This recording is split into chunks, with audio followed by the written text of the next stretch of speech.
Hello student, स्वागत है आज के इस नए वीडियो में। कक्षा 10 के गणित के दूसरे चैप्टर से 40 ऑब्जेक्टिव हम लोग इस वीडियो में देखने वाले हैं। तो चलिए शुरू करते हैं। पहला सवाल है, त्रिघात बहुपद का सबसे व्यापक रूप क्या होता है? इसके ऑप्शंस हैं x square plus b x plus c, या एक्स का power 4 plus b x cube plus c, या x cube plus b x square plus c x plus d, या x square plus b x square plus c. और इस प्रश्न के जवाब के लिए आपका समय शुरू होता है अब। आपको अपना जवाब कमेंट बॉक्स में देना है। 10 सेकंड बाद स्वयं ही वीडियो में आपको उत्तर बताया जाएगा। ठीक है, तो आप अपना जवाब कमेंट बॉक्स में जरूर डालें। ठीक है, तो त्रिघात बहुपद का सबसे व्यापक रूप होता है x cube plus b x square plus c x plus d. चलिए अगला सवाल देखते हैं। अगला सवाल है, निम्नांकित में कौन बहुपद नहीं है? ठीक है, कौन बहुपद नहीं आपको बताना है। इसके ऑप्शन है -7x, दूसरा ऑप्शन है वाई स्क्वायर प्लस √2, तीसरा ऑप्शन है 3√x प्लस 2x प्लस 7, चौथा है 4x square minus 3x plus 7। और इस प्रश्न के लिए आपका समय शुरू होता है अब। हिंट की मदद ले सकते हैं, जिसमें बता रहा है कि किसी पद का घात यदि ऋणात्मक हो, करणीगत हो या भिन्नात्मक हो तो वह व्यंजक जो है बहुपद नहीं होता है। ठीक है, तो इसका सही जवाब है 3√x प्लस 2x प्लस 7। बाकी सारे के सारे बहुपद हैं, लेकिन ये जो सी ऑप्शन है वो बहुपद नहीं है, क्योंकि x जो है इसमें वो करणीगत के अंतर है। ठीक है, चलिए अगला प्रश्न देखते हैं। अगला प्रश्न है, एक घात वाला बहुपद कहलाता है द्विघात बहुपद, त्रिघात समीकरण, या रैखिक बहुपद, या इनमें से कोई नहीं। और इस प्रश्न के जवाब के लिए आपका समय शुरू होता है अब। एक घात वाला बहुपद क्या कहलाता है? हिंट की मदद ले सकते हैं आप, जिसमें बताया जा रहा है कि एक घातीय बहुपद को रैखिक बहुपद भी कहते हैं। ठीक है, आपका समय समाप्त हुआ। एक घात वाला बहुपद जो है वो रैखिक बहुपद कहलाता है। ठीक है, चलिए अगला प्रश्न देखते हैं। ज्यादा से ज्यादा दो घात वाला बहुपद क्या कहलाएगा? इसके ऑप्शंस हैं द्विघात बहुपद, त्रिघात समीकरण, रैखिक बहुपद, या इनमें से कोई नहीं। और इस प्रश्न के जवाब के लिए आपका समय शुरू होता है अब। दो घात वाला बहुपद क्या कहलाता है? द्विघात बहुपद कहलाएगा, या त्रिघात समीकरण, या रैखिक बहुपद, या इनमें से कोई नहीं। ठीक है, तो इस प्रश्न का सही जवाब है द्विघात बहुपद। ज्यादा से ज्यादा दो घात वाला बहुपद क्या कहलाता है? द्विघात बहुपद। चलिए अगला प्रश्न देखते हैं। अधिकतम तीन घात वाले बहुपद को क्या कहेंगे? ठीक है, इसके ऑप्शंस हैं द्विघात बहुपद, त्रिघातीय बहुपद, या रैखिक बहुपद, या इनमें से कोई नहीं। और आपका समय शुरू होता है अब। अधिकतम तीन घात वाले बहुपद को क्या कहेंगे, यानी कि ऐसा बहुपद, ठीक है, जो तीन घातों वाला हो तो वो क्या कहलाएगा? और इस प्रश्न का सही जवाब है त्रिघातीय बहुपद। ठीक है, अधिकतम तीन घात वाले बहुपद को त्रिघातीय बहुपद कहते हैं। चलिए अगला सवाल है, निम्नलिखित में कौन बहुपद है? आपको बताना है निम्नलिखित में कौन बहुपद है। ठीक है, इसके जो है ऑप्शन है x square minus 4x plus 2 √x plus 1, दूसरा ऑप्शन है 1x का पावर -2, तीसरा ऑप्शन है x cube minus 2x square plus x का पावर -2, और चौथा ऑप्शन है इनमें से कोई नहीं। ठीक है, और इस प्रश्न के जवाब के लिए आपका समय शुरू होता है अब। हिंट की मदद ले सकते हैं, इसके पहले भी प्रश्न में इस तरह के सवाल जो है आपने देखे थे। आपको बताना इस पर कौन बहुपद है। ठीक है, कौन बहुपद है। ठीक है, तो इस प्रश्न का सही जवाब है इनमें से कोई नहीं। कोई भी इनमें से बहुपद नहीं है। ठीक है, अगला प्रश्न देखते हैं। निम्नलिखित में कौन बहुपद है? आपको बताना है कि निम्नलिखित में कौन बहुपद है। इसके ऑप्शन है 1/x का पावर -1, या एक्स स्क्वायर प्लस √2x, या x square plus 2√x plus 1, या एक्स स्क्वायर माइनस 2x का पावर -1 प्लस 1। और इस प्रश्न के जवाब के लिए आपका समय शुरू होता है अब। हिंट की मदद ले सकते हैं। हर एक प्रश्न जो महत्वपूर्ण है उसके लिए हिंट दिया जाएगा आपको। ठीक है, ताकि आपको जवाब देने में परेशानी ना हो।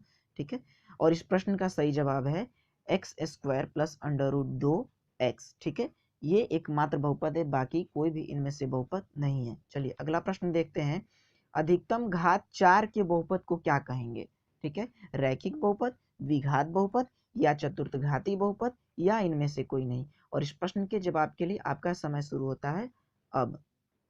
अधिकतम घात 4 वाले बहुपद को क्या कहेंगे? रैखिक बहुपद, द्विघात बहुपद, चतुर्थघाती बहुपद, या इनमें से कोई नहीं। ठीक है, और इस प्रश्न का सही जवाब है चतुर्थघाती बहुपद। ठीक है, चार घात वाले बहुपद को हम लोग चतुर्थघाती बहुपद कहते हैं। अगला प्रश्न देखते हैं। एक पद वाला बहुपद क्या कहलाएगा? एक पदी बहुपद, त्रिघात बहुपद, रैखिक बहुपद, या बहुपद नहीं कहलाएगा। और इस प्रश्न के जवाब के लिए आपका समय शुरू होता है अब। एक पद वाले बहुपद को क्या कहेंगे?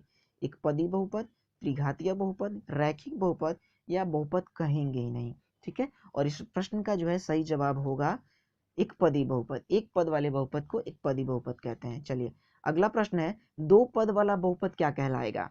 एक पदी बहुपद, द्विपद बहुपद या रैखिक बहुपद या बहुपद नहीं कहलाएगा। ठीक है, आपका समय शुरू होता है अब।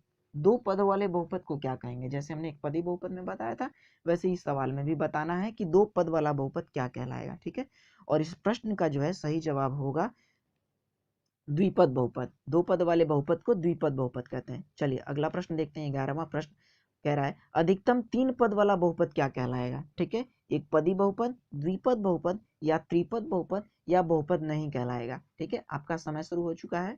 अधिकतम तीन पद वाला बहुपद क्या कहलाएगा? एक पदी बहुपद, द्विपद बहुपद या त्रिपद बहुपद या बहुपद कहेंगे ही नहीं। ठीक है, और इस प्रश्न का सही जवाब होगा त्रिपद बहुपद। ठीक है, चलिए अगला प्रश्न देखते हैं। अगला प्रश्न है, कौन रैखिक बहुपद व्यंजक है? ठीक है, किसको जो है इनमें से रैखिक बहुपद व्यंजक कहेंगे?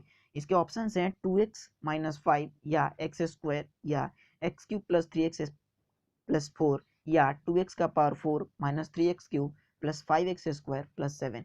आपका समय शुरू हो चुका है। हिंट की मदद ले सकते हैं आप।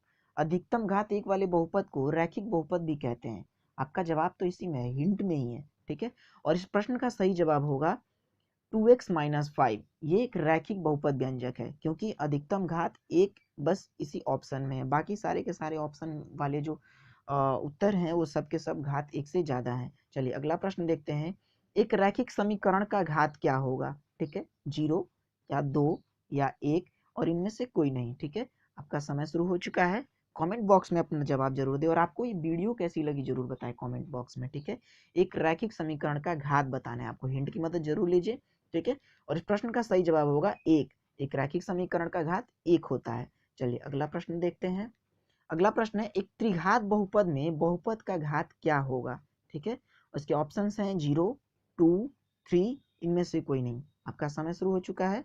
कमेंट बॉक्स में आपको अपना जवाब देना है, ताकि आप अपना मूल्यांकन स्वयं कर सकें कि आपकी पकड़ जो है इस चैप्टर पे कितनी है। ठीक है, इस प्रश्न का सही जवाब होगा 3। त्रिघात बहुपद में बहुपद के घात को क्या कहते हैं? 3 कहते हैं। हिंट यहाँ पे दिया गया था कि किसी बहुपद में उसके चर का जो सबसे बड़ा घात होता है वह उस बहुपद का घात कहलाता है। ठीक है, चलिए अगला प्रश्न देखते हैं। यदि x - a fx का एक गुणनखंड है, तब fa क्या होगा? 0 या 1 या -1 या इनमें से कोई नहीं। और आपका जवाब जो है समय शुरू होता है अब। ठीक है, यदि x - a fx का एक गुणनखंड है, तब fa इज टू क्या होगा? fa किसके बराबर होना चाहिए?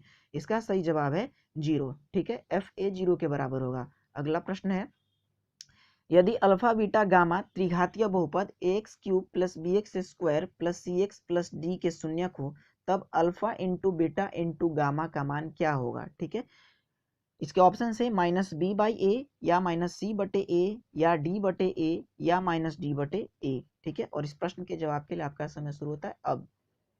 अल्फा बीटा गामा त्रिघातीय बहुपद ax³ + bx square + cx + d के शून्यक होंगे, तो अल्फा बीटा और गामा का मान क्या होगा? ठीक है, ठीक है, और इसका सही जवाब है -d/a। चलिए अगला प्रश्न देखते हैं। यदि अल्फा बीटा गामा त्रिघातीय बहुपद ax³ + bx square + cx + d के शून्यक हो, तो alpha plus beta plus gamma का मान क्या होगा? -b/a या -c/a या d/a या -d/a। और आपका समय शुरू हो चुका है। ठीक है, अपना उत्तर जो है आप कमेंट बॉक्स में जरूर दें। यदि ऑप्शन ए आपको सही लगता है तो ऑप्शन ए लिखें, यदि बी लगता है तो बी लिखें, सी लगता है तो सी लिखें, डी लगता है तो डी लिखें। इस प्रश्न का सही जवाब होगा -b/a। चलिए अगला प्रश्न देखते हैं। यदि द्विघात बहुपद qx, एक द्विघात बहुपद है qx, x² - x + 4 के शून्यक अल्फा और बीटा हो, तो अल्फा प्लस बीटा का मान क्या होना चाहिए? ठीक है, -1, 4 या 1 या 0। आपका समय शुरू हो चुका है। अल्फा प्लस बीटा = होता है -b/a। ठीक है, तो यहाँ b की वैल्यू क्या है और a की वैल्यू क्या है, उसके हिसाब से आप अपना जवाब दे सकते हैं। ठीक है, इस प्रश्न का सही जवाब होगा 1।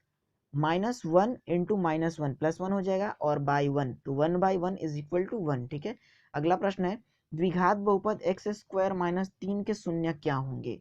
3,3 या -√3 प्लस √3 या -√3 -√3 या -3 -3। ठीक है, और आपका समय शुरू हो चुका है। द्विघात बहुपद एक्स स्क्वायर माइनस 3 के शून्य क्या होंगे? एक्स स्क्वायर माइनस 3 को 0 के इक्वल करेंगे, 3 उधर जाएगा, ठीक है, और रूट आएगा, तो इस प्रश्न का सही जवाब हो जाएगा -√3 +√3। चलिए अगला प्रश्न है, द्विघात बहुपद x square plus 3x plus 2 के शून्य क्या होंगे? ठीक है, 3,2 या -3,2 या 3,-2 या -1,-2। आपका समय शुरू हो चुका है। द्विघात बहुपद दिया गया है x square plus 3x plus 2 और इसके शून्य का आपको बताना है कि क्या होंगे। ठीक है, का समय समाप्त हो गया। ठीक है, और इस प्रश्न का सही जवाब है -1, -2। चलिए आप कॉपी पे निकाल के देख भी सकते हैं। अगला प्रश्न है, यदि अल्फा और बीटा द्विघात समीकरण x square plus b x plus c के शून्यक हों तो अल्फा प्लस बीटा का मान क्या होना चाहिए? इसके ऑप्शन है -b/a, -c/a, b/a या a/a। आपका समय शुरू हो चुका है। यदि दिए गए समय में आप जवाब नहीं दे पाते हैं तो वीडियो को जो है स्टॉप कर ले और फिर जो है अपना जवाब देकर और फिर जो है वीडियो को स्टार्ट करें। ठीक है, इस प्रश्न का सही जवाब होगा -b/a। अगला प्रश्न है कि बहुपद दिया गया है P x x³ -2x square plus 3x plus 4। ठीक है, ये क्या है? ये एक अचर बहुपद है या रेखीय बहुपद है या द्विघात बहुपद है या त्रिघात बहुपद है? आपका समय शुरू हो चुका है। ये किस तरह का बहुपद है? x³ -2x square plus 3x plus 4 आपको बताना है। ठीक है, आपका समय समाप्त हो गया। ये जो है एक त्रिघातीय बहुपद है, अधिकतम घात 3 है इसमें, इसलिए यह बहुपद जो है px एक त्रिघातीय बहुपद है। चलिए अगला सवाल है, द्विघात बहुपद px is equal to x square minus p x plus 6 के शून्य क्या होंगे? 2,3 या -2,3 या 6, -1 या -6,1। आपका समय शुरू हो चुका है। अगर आपको दिए गए समय में आप जवाब नहीं दे पा रहे हैं तो वीडियो को स्टॉप कर ले और फिर अपना जवाब जो है कॉपी पे करके और फिर जवाब दें। ठीक है, आपका समय समाप्त हो गया और इस प्रश्न का सही जवाब होगा 2,3। ठीक है, अगला प्रश्न है 24वां प्रश्न। 40 प्रश्न अभी हैं। यदि बहुपद px का एक शून्यक -1 हो तो px का एक गुणनखंड क्या होगा? ठीक है, इसके ऑप्शन है x, -1 या 1/x या x+1 या इनमें से कोई नहीं। आपका समय शुरू हो चुका है। ज़्यादा समय लगता हो तो वीडियो को स्टॉप करें, फिर प्रश्न को समझें और तब जवाब दें, लेकिन जवाब जरूर दें कमेंट बॉक्स में अपना। ठीक है, चलिए तो इसका सही जवाब होगा x+1। ठीक है, ये जो है बहुपद का एक शून्यक होगा, गुणनखंड होगा। ठीक है, चलिए अगला प्रश्न है, यदि px is equal to x square minus 3x minus 4 है तो px का एक शून्यक क्या होगा? इसके ऑप्शन हैं 0, 2, 3 या 4। आपका समय शुरू हो चुका है। ज़्यादा समय अगर आपको लग रहा है तो कॉपी पे प्रश्न को लिखे, उसे सॉल्व करें और फिर जवाब दें। कमेंट बॉक्स में अपना जवाब जरूर डालें। ठीक है, इस प्रश्न का सही जवाब होगा 4। ठीक है, जो है इस बहुपद का एक शून्यक 4 हो सकता है। ठीक है, होगा। चलिए अगला प्रश्न है, यदि बहुपद px का एक गुणनखंड x+2 है तो px का एक शून्यक क्या होगा? 2 या -2, 1/2 या 2/1। ठीक है, आपका समय शुरू हो चुका है। कमेंट बॉक्स में आपको अपना जवाब देना है। 26वां प्रश्न। ठीक है, ऑप्शन ए, ऑप्शन बी या सी या डी, आपका प्रश्न जो है, आपका उत्तर कौन सा है? ठीक है, तो इस प्रश्न का सही जवाब है -2। ठीक है, x+2 इज इक्वल टू 0 करेंगे, 2 इज इक्वल टू उधर जाएगा तो -2 में कन्वर्ट हो जाएगा। चलिए अगला प्रश्न है, यदि बहुपद px 4x³ -5x square plus 3x plus 7 के शून्यक अल्फा बीटा या गामा हो तो alpha into beta into gamma का मान क्या होगा? ठीक है, और इस जो है प्रश्न के ऑप्शंस हैं 7/4, 5/4, -5/4 या -7/4। आपका समय शुरू हो चुका है। अधिकतम समय लग रहा है, कॉपी लें, जवाब जो है बनाएं और फिर कमेंट बॉक्स में अपना उत्तर डालें। ठीक है, तो इस प्रश्न का सही जवाब होगा -7/4। चलिए अगला प्रश्न देखते हैं।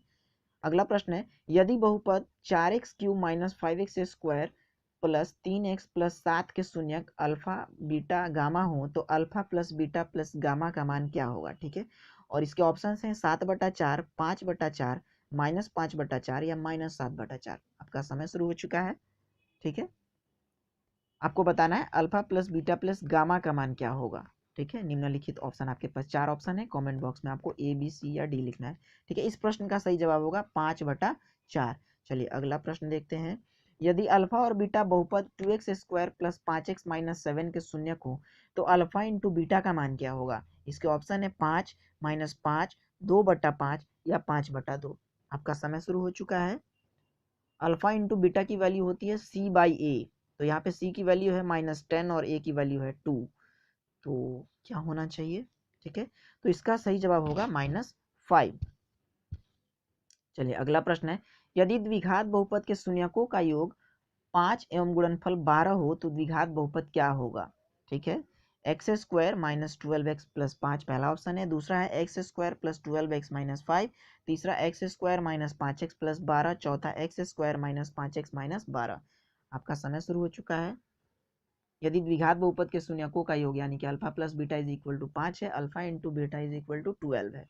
ठीक है, इस प्रश्न का सही जवाब होगा x² माइनस 5x प्लस 12। चलिए अगला प्रश्न देखते हैं। बहुपद px के शून्यक उन बिंदुओं के x निर्देशांक होते हैं जहां y is equal to px का एक आलेख प्रतिच्छेद करता है। किसको? x अक्ष को या y अक्ष को या x और y अक्ष दोनों को या मूल बिंदु को। आपका समय शुरू हो चुका है। किसको आप शून्यक बोलते हैं? x अक्ष को काटता है तब या y अक्ष को काटता है तब। ठीक है, और इस प्रश्न का सही जवाब होगा x अक्ष को काटने वाले जो है बिंदु के निर्देशांक, x निर्देशांक जो होते हैं उस बहुपद के शून्यक कहलाते हैं। चलिए अगला प्रश्न है। त्रिघात बहुपद के अधिकतम कितने शून्यक हो सकते हैं? 1, 2, 3 या 4। ठीक है, त्रिघात बहुपद के अधिकतम कितने शून्यक हो सकते हैं? आपका समय शुरू होता है अब। हिंट दिया गया है किसी बहुपद के शून्यकों की संख्या उसके अधिकतम घात के बराबर होती है। ठीक है, तो इस प्रश्न का सही जवाब होगा 3। ठीक है, त्रिघात बहुपद के अधिकतम शून्यक 3 हो सकते हैं। चलिए अगला प्रश्न है। यदि px और gx का बहुपद इस प्रकार है कि gx is not equal to 0 तो विभाजन एल्गोरिथम का कथन क्या है? आपको बताना है कि विभाजन एल्गोरिथम का कथन निम्नलिखित में से कौन है। ठीक है, आपका समय शुरू हो चुका है। px is equal to qx into gx plus rx या कौन सा जो है इसमें से सही जवाब होना चाहिए?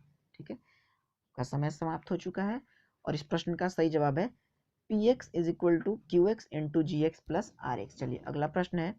y is equal to x² minus 3x minus 4 का ग्राफ एक बिंदु होगा या एक सरल रेखा होगा या परवलय होगा या इनमें से कोई नहीं। ठीक है, आपका समय शुरू हो चुका है। हिंट की मदद लीजिए। द्विघातीय बहुपद का आलेख एक वक्र होता है जिसे हम वक्र या परवलय कहते हैं, और दिए गए सवाल में भी जो है एक द्विघातीय बहुपद दिया गया है। ठीक है, इसलिए इस प्रश्न का सही जवाब होगा परवलय। ठीक है, चलिए अगला प्रश्न है। रैखिक बहुपद ax प्लस b का शून्यक क्या होगा? a/b या b/a या माइनस b/a या माइनस a/a। ठीक है, आपका समय शुरू हो चुका है। यहाँ पे हिंट अलग से एक्स्ट्रा में पेस्ट हो गया है। इस हिंट का इस प्रश्न से कोई लेना देना नहीं है, गलती से हो गया है। ठीक है, तो इस प्रश्न का सही जवाब है -b/a। चलिए अगला प्रश्न है। y is equal to x³ minus 4x का ग्राफ x अक्ष को कितने बिंदुओं पर प्रतिच्छेद करता है? 2 बिंदुओं पर, 3 बिंदुओं पर या एक बिंदु पर या किसी बिंदु पर नहीं। ठीक है, इस प्रश्न के सही जो है जवाब देने के लिए आपका समय शुरू हो चुका है। कमेंट बॉक्स में आपको अपना जवाब देना है। तो इस प्रश्न का सही जवाब होगा 3 बिंदुओं पर, क्योंकि इस बहुपद का अधिकतम घात 3 है, इसलिए 3 बिंदुओं पर प्रतिच्छेद करेगा। चलिए अगला प्रश्न है। x³ माइनस x² का ग्राफ x अक्ष को प्रतिच्छेद करता है कितने बिंदुओं पर?